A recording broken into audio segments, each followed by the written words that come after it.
Subscribe sekarang channel YouTube Novelas Kadina. Gratis. Bab 4646. Ini menunjukkan bahwa Gerard sangat mementingkan putri ini. Oleh karena itu, pandangan Charlie tentang Gerard agak berubah. Dan dia juga berniat untuk menghindari Jemima sebisa mungkin saat berhadapan dengan Gerard. Pada saat ini, Jemima memandang Charlie dan bertanya, "Mengapa kamu ingin menghubungi ayahku ketika kamu datang untuk memimpin keadilan? Apa yang disebut kerja sama Anda seharusnya salah, kan?" Charlie mengangkat bahu, tidak selalu palsu untuk berbicara tentang kerja sama. Ekspansi pesat kekuatan isu shipping memang memiliki permintaan besar untuk meningkatkan kapasitasnya. Meskipun perusahaan pelayaran di bawah ayahmu memiliki kapasitas tertentu, tidak bisa mengubah 100% kapasitas transportasi menjadi pendapatan. Jadi kerjasama antara kedua belah pihak atas dasar ini dapat dianggap tidak saling menguntungkan, tetapi sebenarnya situasi win-win. Jemima ragu-ragu sejenak, dan bertanya, "Kalau begitu, keadilan yang harus kamu pimpin, apakah itu terkait dengan ayahku?" Charlie tidak ingin menipunya lagi, jadi dia hanya menggelengkan kepalanya. Saya tidak punya komentar untuk saat ini." Jemima sepertinya menyadari sesuatu, dia menatapnya dan memohon. "Charlie, belum lama aku bertemu denganmu, aku harus berbicara lembut di depanmu. Tapi aku masih ingin bertanya padamu. Apakah keadilan ini ada hubungannya dengan ayahku? Tolong jangan terlalu mempermalukannya." Charlie menatap Kate dengan tatapan memohon, hatinya tanpa alasan merasakan ledakan kesedihan. Jadi, dia tersenyum sedikit dan bertanya, "Sebenarnya, hubunganmu dengannya cukup dalam, bukan?" "Ya," Jemima mengangguk dan berkata dengan serius, "meskipun dia melakukan sesuatu yang buruk untuk ibuku. Dia benar. Adikku dan aku selalu sangat berdedikasi. Dia terlalu tampan. Di depan putrinya, dia tidak mau mengakui bahwa dia telah melakukan kesalahan. Jadi dia hanya akan mencoba yang terbaik untuk menebusnya dengan tindakan atau materi. Aku sudah melihatnya di matanya sampai aku dewasa." Setelah berbicara, dia bergumam dengan mata kemerahan. "Hanya saja karakterku agak mirip dengannya. Dan aku tidak ingin mengakui di depannya bahwa aku telah memaafkannya, jadi aku masih tidak akan memberinya penampilan yang bagus." Charlie sedikit mengangguk ketika mendengar ini, dan berkata dengan serius, "Jangan khawatir, aku berjanji." "Terima kasih, Charlie." Jemima menarik napas lega. Alam bawah sadarnya telah menyadari bahwa keadilan yang akan dipimpin Charlie adalah 80% terkait dengan ayahnya. Dan kekuatan yang Charlie tunjukkan di klub malam tadi terlalu luar biasa. Jadi dia tahu betul bahwa begitu dia tidak bisa melewati ayahnya, tidak akan ada kemungkinan baginya untuk melawan. Karena itu, dia hanya bisa meminta Charlie untuk berjanji pada dirinya sendiri terlebih dahulu. Bukan untuk mempermalukannya terlalu banyak. Selama Charlie memberikan janji ini, masalah ini benar-benar terkait dengan ayahnya. Kemudian dia percaya bahwa Charlie juga akan mengangkat tangannya ke ayahnya. Pada saat ini, dia mengingat apa yang baru saja dikatakan Charlie, dan tiba-tiba merasa sedikit kecewa. Dia bertanya, "Apakah Anda akan meninggalkan Hong Kong setelah Anda melakukan apa yang akan Anda lakukan?" "Ya." Charlie mengangguk. Mengangguk kepalanya, dia berkata, "Aku akan pergi setelah aku menyelesaikan masalah ini." Dia buru-buru bertanya, "Berapa lama untuk menghadapinya?" "Segera." Charlie berkata dengan santai, "Semakin cepat 1 atau 2 hari. Jika jalannya lebih lambat, 2 atau 3 hari. Begitu cepat?" Kehilangan di hati Jemima langsung diperbesar tanpa batas. Dia tidak tahu mengapa, tapi dia hanya melihat Charlie untuk pertama kalinya hari ini. Dan ketika dia mendengar bahwa dia akan segera pergi, dia merasakan keengganan yang kuat di hatinya. Namun, dia juga tahu bahwa dia dan Charlie baru saja bertemu, dan bahkan jika dia benar-benar enggan untuk berpisah, dia seharusnya tidak menunjukkan keengganan ini, jadi dia berpura-pura santai dan berkata sambil tersenyum, "Waktunya sangat terburu-buru. Katakan saja kemana Anda ingin pergi, dan saya akan membantu Anda mengatur rencana perjalanan." Bab 4647. Charlie tersenyum, "Saya di sini bukan untuk bepergian, jadi saya tidak punya tempat untuk pergi."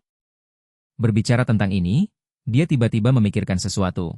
Dia berkata, "Oh, ngomong-ngomong, Bu Jemima, sebelum saya pergi, tolong undang saya ke jalan makanan ringan Anda untuk makan." Ketika Jemima mendengar kata-kata Charlie, perasaan enggan di hatinya semakin kuat. Dia berpura-pura santai dan berkata sambil tersenyum, "Oke, Kalau begitu aku akan mengantarmu ke sana besok malam. Setelah berbicara, dia tiba-tiba menemukan bahwa dia dan Charlie sepertinya tidak memiliki topik pembicaraan. Dia tidak berani bertanya tentang topik sebelumnya. Tetapi sekarang, dia tidak tahu harus bicara apa. Sebenarnya, dia ingin bertanya lebih banyak padanya. Seperti dari mana asalnya di daratan? Apakah dia menikah pada usia 28? Atau apakah dia punya pacar yang dia kencani? Atau, tanyakan padanya apakah dia ingin menghabiskan lebih banyak hari di Hong Kong. Karena dia masih memiliki banyak tempat yang belum pernah dia bagikan dengan orang lain. Dan dia ingin mengajak Charlie jalan-jalan, melihat-lihat, dan mencicipi setiap camilan. Namun, tidak satupun dari pertanyaan ini yang berani dia tanyakan. Pertama-tama, dia tidak berani bertanya, dan kedua, dia tidak berani mendengar jawaban Charlie. Jadi, mobil tiba-tiba terdiam. Saat itu hari hujan di Hong Kong, dan ketika mobil sudah setengah jalan, rintik hujan mulai turun dari langit. Jemima, yang masih mengintip Charlie dari sudut matanya, melihat tetesan air hujan di jendela mobil dan sedikit tersesat. Charlie melihat ke mobil dan meliriknya dari sudut matanya dari waktu ke waktu. Melihat ketidakhadirannya, dia tanpa sadar bertanya, "Apa yang kamu pikirkan?" "Ah." Jemima tiba-tiba tersadar dan merapikan rambutnya yang lembut. Tersenyum padanya, dan berbisik, "Tidak ada, saya melihat hujan." Charlie sangat penasaran, "Apa bagusnya hujan? Apakah kamu suka hari hujan?" Dia menggelengkan kepalanya, "Aku tidak suka, aku benci saat hujan." Charlie tersenyum dan berkata, "Hujan di Hong Kong, sepertinya tidak terlalu ramah bagi Anda yang membenci hujan." Ya, dia mengerutkan bibirnya dan tersenyum pahit. Banyak hal buruk jika terjadi pada hari hujan, itu akan membuat orang lebih frustasi. Dan kemudian itu akan membuat orang membenci hujan. Charlie sepertinya telah menebak sesuatu, mengangguk ringan, dan segera mengubah topik pembicaraan. "Omong-omong, Bu Jemima, gelar doktor Anda akan segera selesai. Apa rencana Anda setelah lulus?" Jemima tiba-tiba terlonjak oleh topik Charlie. Setelah berkedip beberapa saat, dia menyadari bahwa dia telah mengubah topik pembicaraan dan jelas tidak ingin mengingatkannya tentang hal-hal yang menyedihkan. Jadi dia berkata sambil tersenyum, "Saya akan lulus musim panas ini dan setelah lulus, saya berencana untuk mengikuti rencana awal. Buatlah rencana untuk pergi ke Afrika, lebih memperluas amal yang telah saya lakukan.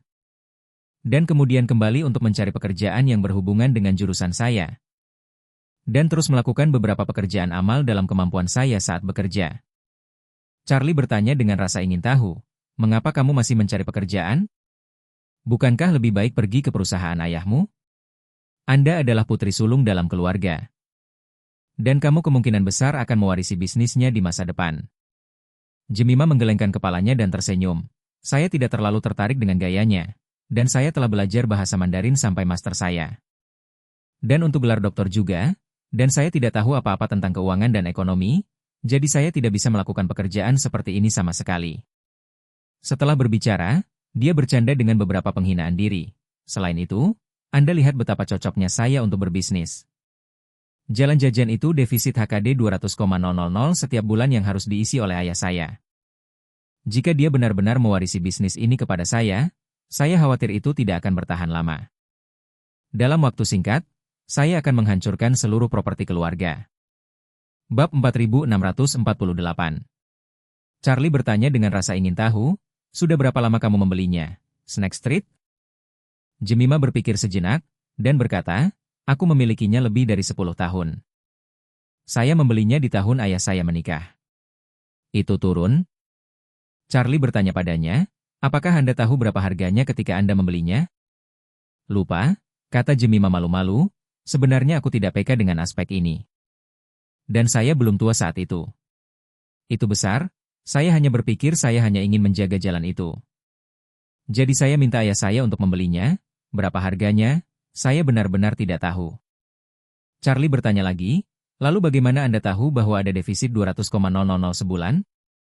"Manajer memberitahuku." Jemima berkata, "Sebelum saya dewasa, ayah saya membiarkan orang menjalankan jalan jajanan ini.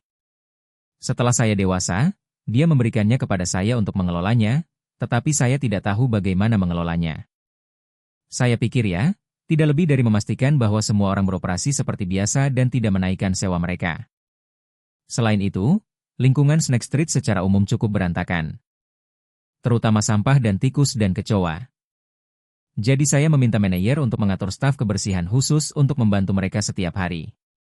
Semua orang membersihkan sampah, menangkap tikus dan kecoa. Setelah berbicara, Jemima menambahkan, "Oh ya, sebelumnya, saya tidak perlu kehilangan begitu banyak setiap bulan. Tapi sekarang sebagian besar kerugian karena harga tenaga kerja telah meningkat. Pembersih biaya lebih dari 10,000 HKD sebulan, sehingga defisit meningkat. Dari puluhan ribu di awal menjadi 200,000 sekarang." Begitu suara itu jatuh, Jemima berkata dengan ekspresi agak malu, "Melakukan bisnis seperti ini, apakah gagal menjadi seperti saya?" Charlie tersenyum dan berkata, "Saya rasa tidak, jalan makanan ringan Anda sangat makmur. Dan penampilannya sangat rawat, saya percaya harga tanah seharusnya meningkat selama bertahun-tahun. Sedikit, mungkin sudah dibalik berkali-kali. Adapun kerugian yang Anda sebutkan, kemungkinan besar itu bahkan bukan sebagian kecil dari keuntungan." Sungguh, Jemima tiba-tiba sadar kembali, dan tiba-tiba berkata dengan sedikit kesal, "Kamu itu benar, aku belum memikirkannya selama bertahun-tahun. Yang saya pikirkan selama bertahun-tahun adalah bahwa bisnis ayah saya semakin besar. Dan dia tidak peduli bahwa Snack Street kehilangan begitu banyak setiap bulan. Tapi saya belum memikirkannya. Topik apresiasi harga tanah di seluruh jajanan." Setelah berbicara, dia hanya bisa menggelengkan kepalanya sambil tersenyum. "Saya benar-benar tidak peka dalam berbisnis, saya termasuk dalam heksagram kurangnya bakat." Charlie bertanya, "Bagaimana dengan adikmu? Apakah dia berbakat di bidang ini?" "Ya." Jemima mengangguk dan berkata sambil tersenyum, "Kakakku sangat baik. Dia belajar keuangan di Inggris. Impian terbesarnya adalah mengambil kelas ayah, jadi dalam hal ini kerja keras." Charlie tersenyum dan berkata dengan serius, "Jika kamu tidak suka berbisnis, kamu bisa memilih karir yang kamu suka." Setelah berbicara, dia bertanya padanya, "Pekerjaan apa yang paling ingin kamu lakukan?" Jemima berkata dengan serius, "Departemen Cina sebenarnya relatif sempit dalam hal pekerjaan. Di Hong Kong, arah pekerjaan yang paling umum mirip dengan yang ada di daratan. Yang PNS. Selain itu, media dan sekolah juga merupakan dua arah pekerjaan yang lebih umum. Jika setelah mendapatkan gelar doktor, menjadi guru di universitas kelas 1 sebenarnya merupakan arah pengembangan yang baik. Dan saya sendiri cenderung ke arah ini, jujur." Charlie bertanya dengan heran, "Apakah kamu ingin menjadi guru?" "Ya." Jemima mengangguk, berkata dengan sangat serius, "Mengajar dan mendidik orang adalah hal yang sangat suci dalam pikiran saya. Jika saya bisa menjadi guru universitas di masa depan, saya akan puas." Charlie bertanya padanya sambil tersenyum, "Kudengar kamu ingin tinggal di HKU untuk mengajar di masa depan?" Jemima terdiam sejenak, menggelengkan kepalanya dengan lembut, dan berkata, "Lagi pula, Hong Kong terlalu kecil, selalu tinggal di sini akan merasa sedikit duduk dan menonton langit." Mengatakan bahwa dia memandang Charlie, dan berkata dengan sikap seperti hantu, "Sebenarnya, aku ingin pergi ke daratan untuk menjelajah, aku ingin tahu apakah Tuan Wade menyambutku." Bab 4649. Pergi ke daratan? Charlie menatap Jemima dengan heran dan bertanya, "Apakah kamu tidak enggan meninggalkan Hong Kong?" Jemima berkata sedikit tidak wajar, "Itu dulu, karena aku masih sekolah. Saya tidak ingin meninggalkan Hong Kong, tetapi jika saya mempertimbangkan pekerjaan, akan ada lebih banyak ruang untuk pengembangan." Charlie mengangguk ringan, dan berkata dengan serius, "Jika Anda memang tertarik untuk datang ke daratan, kamu bisa melakukannya setelah menyelesaikan studimu, berkeliling dulu, lalu pilih kota yang kamu suka dan coba kembangkan di sana. Bagaimanapun, Anda memiliki tingkat pendidikan yang lebih tinggi dan keluarga yang baik. Ini akan sangat mudah."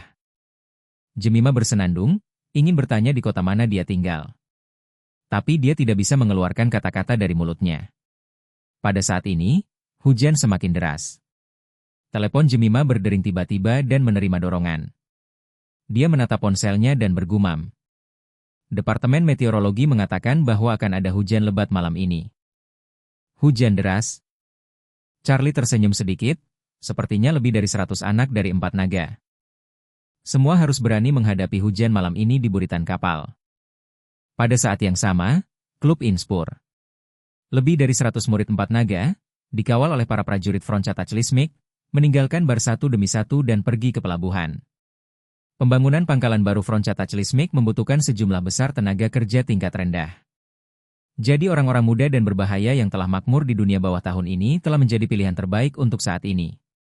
Selain itu, untuk Frontsata Clismic, dengan 300 hingga 500 pekerja seperti itu, tidak cukup untuk menancapkan gigi mereka, jadi lebih banyak lebih baik. Jairo melihat bahwa semua bawahannya dikawal keluar. Dan seluruh orang tidak merasakan banyak kesedihan, tetapi rasa bahagia yang kuat membanjiri. Dia menghela nafas dalam hatinya. Saya tidak pernah bermimpi bahwa nama keluarga Wade memiliki latar belakang yang begitu besar. Untungnya saya selamat, tidak hanya saya tidak harus pergi ke Suriah untuk bekerja sebagai kuli. Tapi aku bisa terus menjadi bos 4 naga. Saya harus melakukannya di masa depan. Tetap low-key, jangan membuat kesalahan serupa. Jangankan membiarkan Wade yang bermarga itu memiliki pendapat tentangku. Memikirkan hal ini, dia langsung menatap Herman dan berkata dengan dingin. Herman, saya akan membatasi Anda untuk besok. Masukkan $1 miliar ke akun saya sebelum diretas. Kalau tidak, aku tidak akan pernah memaafkanmu. Herman berkata dengan wajah sedih. Ayah, apakah Anda masih mengkhawatirkan saya? Karena aku berjanji, aku pasti akan menghormatinya. Jairo berkata dengan dingin, aku tidak berani menjadi ayah baptismu, Herman. Mulai sekarang, hubungan ayah baptis antara kamu dan aku akan berakhir di sini, jangan sebutkan lagi. Herman berkata buru-buru, ayah baptis, saya tidak menyinggung Anda, ayah baptis. Dan aku tidak ingin seperti ini, tolong jangan marah padaku, bagaimanapun juga, aku yang terburuk di sini. Jairo berkata dengan wajah gelap, sial, kamu tidak takut aku akan mengalahkanmu. Setelah itu, Jairo menambahkan, mulai besok dan seterusnya, Anda dan saya seharusnya tidak memiliki kontak apapun selain untuk mengumpulkan dana untuk front bencana. Dan aku tidak akan memintamu untuk melakukan apa-apa lagi. Bagilah uangnya dan hanya itu. Sekarang saya benar-benar mengerti, apa itu uang dan apa yang bukan. Ini bukan hal yang paling penting untuk hidup dengan baik. Jadi sebaiknya kamu tidak membiarkan aku melihatmu lagi di masa depan. Bab 4650. Herman buru-buru berkata, Godfather, apa yang Anda dan saya hadapi hari ini juga merupakan kemalangan yang umum. Kenapa kamu harus berbalik melawanku? Jairo berseru, saya berbeda dari Anda. Saya sekarang adalah manajer penggalangan dana dari Cata Clismic Front. Selama saya tidak membuat masalah, Tuan Wade dan Cata Clismic Front akan melindungi saya. Kamu adalah bintang sapu sialan, semakin jauh kamu dariku, semakin baik. Herman tertegun dan ingin mengatakan sesuatu, tetapi dia menelannya. Sebelumnya, sikapnya terhadap Jairo sangat mirip dengan bajingan yang akan dia tendang setelah bermain dengannya. Hanya saja dia tidak pernah menemukan alasan atau alasan untuk putus secara damai. Dan bahkan telah dengan sengaja mencoba membuat pria itu berbicara lebih dulu. Tapi dia tidak menyangka bahwa ketika dia benar-benar membuka mulutnya untuk mengucapkan selamat tinggal, dia akan merasa sangat tidak nyaman di hatinya. Jika dia tidak memiliki hubungan ini dengan Jairo, dia tidak akan memiliki pendukung di Hong Kong di masa depan. Dan keduanya dapat dianggap sebagai berbagi suka dan duka. Kerugian $10 miliar AS dalam 10 tahun sudah ditelan Herman. Jadi, melihat Jairo sekarang, sebaliknya, dia tidak berpikir bahwa perilakunya sebelumnya dalam meminta uang terlalu banyak. Sebaliknya, dia merasa bahwa uang yang dia minta, dibandingkan dengan Charlie, bisa dianggap sebagai tindakan kebajikan tingkat kosmos. Karena itu, dia sebenarnya berharap bisa melakukan pemanasan dengan kelompok Jairo di saat-saat sulit ini. Tanpa diduga, Jairo tidak bisa memberinya ruang. Herman tidak berdaya, dia hanya bisa menghela nafas dalam-dalam, dan dia merasa sangat sedih di hatinya. Pada saat ini, Jairo, yang berada di sampingnya, tampak sangat jijik padanya, dan berkata, "Kamu tidak ada hubungannya di sini, kenapa kamu tidak keluar? Apakah kamu harus berdiri di sini bersamaku tanpa alasan?" Herman menghela nafas dan menatap Harmen Lu, bertanya dengan hormat, "Permisi, bisakah saya pergi?" Harmen melemparkan Henry yang digendongnya ke depan, dan berkata dengan dingin, "Bawa anakmu pergi." Herman menatap Henry dengan jijik, seluruh tubuhnya kehabisan napas. Anak hilang ini kehilangan kekayaan $10 miliar dalam satu sore, dan dia tidak membunuhnya di tempat. Herman tega memutuskan hubungan ayah anak dengan anak ini segera. Sama seperti Jairo yang tidak ingin bertemu dengannya, dia juga tidak ingin melihat anak yang hilang ini lagi. Jadi, dia berkata dengan marah, "Saya tidak menginginkan anak ini." Lempar saja dia ke pinggir jalan untuk menjaga dirinya sendiri. Harman bertanya balik, "Apakah kamu menyuruhku melakukan sesuatu?" Herman melambaikan tangannya dengan tergesa-gesa. "Saya tidak berani, saya tidak berani." Harman berkata dengan dingin, "Jika kamu masih menginginkan anak ini, bawa dia pergi. Jika Anda tidak menginginkannya, saya akan mengirimnya ke Suriah. Jika Anda tidak berbicara, Anda akan memilih yang terakhir secara default. Aku akan memberimu 3 detik untuk memikirkannya. 1, 2, 3. Sebelum Herman sempat bereaksi, Harman Lu berkata, "Karena kamu tidak menginginkannya, maka catat list mic front kami dengan enggan menerimanya." Herman ketakutan. Dia segera berlutut dan memohon. "Saya menginginkan dia. Lagi pula, dia adalah putraku, dan aku akan membawanya pergi." Harman memarahi, "Jika kamu ingin membawanya pergi, ambillah. Jika Anda tidak keluar dalam 1 menit, aku akan mengirimnya ke perahu." "Aku pergi. Aku pergi." Herman hampir menangis, buru-buru menggendong Henry di pundaknya, dan terhuyung-huyung keluar dari klub. Pada saat ini, hujan deras di pintu masuk klub. Dan karena Herman mengikuti mobil Jairo langsung dari rumah Jairo, dia tidak membiarkan pengemudi dan rombongan mengikutinya. Awalnya, yang dia pikirkan adalah Jairo, yang selalu suka mendapatkan uang darinya. Pasti akan membantunya menemukan putranya, dan dia pasti akan mengatur hal-hal lain dengan benar pada saat itu. Dia tidak menyangka akan berakhir seperti ini pada akhirnya.